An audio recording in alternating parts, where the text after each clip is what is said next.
A Washington Senate committee voted on a bill last week to ban the possession of a firearm at more than 5,300 places, but Republicans managed to add an exemption for people with a concealed pistols license. Tim Clouser with the Center Square is here with more. Tim, what will this bill do if it's passed? Yeah, so this bill, Senate Bill 5098, proposed by Representative Valdez out of Seattle, it would essentially take the next step in efforts that the Democrat majority has been pushing for the last few years in terms of gun control. Last year, Valdez had another bill very similar to 5098, except last year was 5444, which essentially did the same things, but in terms of limiting the open carry for accredited zoos, aquariums, and other areas. So, Senate Bill 5098 essentially just adds to that list of areas where it would be illegal to possess a firearm. Now, I have the list here of where it's currently illegal. Currently, it's illegal to possess a firearm with certain exemptions. So, some of these areas do have the CPL exemption. Um, Restricted areas of jail and law enforcement facilities, courtrooms and other adjacent areas, public health facilities, taverns and cannabis dispensaries, airports, libraries, the zoos and aquariums, like I said, and transit facilities. So Senate Bill 5098 would take the next step by adding city and county parks, public buildings, county fairgrounds, and playgrounds where children are likely to be present. Now, it's up. If this passes, it would be up to the municipalities. So, say each county and city to designate which parks, public buildings, and et cetera would apply. And they would be responsible for posting the appropriate signage showing that it's against the rules to carry there. But yeah, that's essentially what this bill would do. And this isn't the first time that Republicans who are in the minority have worked across the aisle to get an exemption like this in similar legislation. When did the exemption apply with previous legislation, and what would it apply to this time around? Yeah, these that list that I mentioned earlier, that has kind of built up over time. I'm not exactly sure if which out of all those that the CPL exemption applies to, but I know it for sure applies to the public libraries, accredited zoos and aquariums, certain transit facilities, certain areas of those transit facilities, not all of the facilities.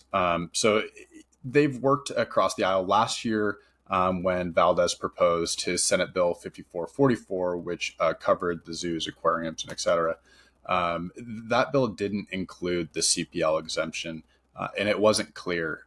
The bill amended an existing law, which already had the CPL exemption, but it wasn't until GOP legislators asked committee staff last year, hey, will this CPL exemption apply to these new areas where it would be illegal to possess a firearm?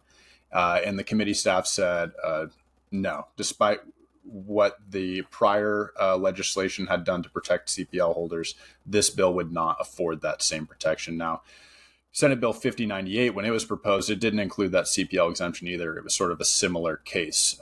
The existing legislation, which it was amending, made it look like it would provide the CPL exemption, but it wasn't until GOP lawmakers and the NRA asked during the public hearing about the inclusion of the exemption, and they clarified that no, it would not include the exemption. Now, about 2,000 people signed in just for this bill for that public hearing, about 500 in support and 1,500 against. So a few days later, when the bill came back up for an executive session, it was the Republicans were easily able to add that exemption due to that just overwhelming opposition. With these sorts of things, it's easy to focus on kind of the back and forth of the policy question, but there's also the question of the cost. Like, how much will this cost the state to enforce if the law goes into effect? Yeah, well, I have some numbers right here that I can share. So the fiscal note that's tied to the bill or the proposed bill at this point says it could cost upwards of $6.87 million. Now, that would cover posting signage at every applicable park building, etc., that they know of. Two signs, I think each costs about $640, somewhere around there. But that would cover 3,327 city parks, 1,405 city buildings, 345 county parks, 195 county buildings, and 39 fairgrounds. Now, those numbers aren't completely solid. That could change depending on what they deem is where children are likely to be present. But it's still unclear who would be responsible for that cost. Now, state law already requires the state to provide these resources if they're raising the cost of living. But the some of the testifiers weren't so sure about that during the public hearing, and they asked about that and reminded the legislators.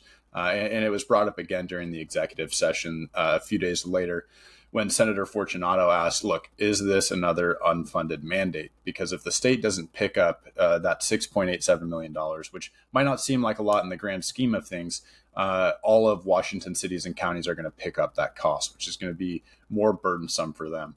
Not to mention the overarching revenue shortfall that Washington state is looking at over the next few years, upwards of $10 to $16 billion.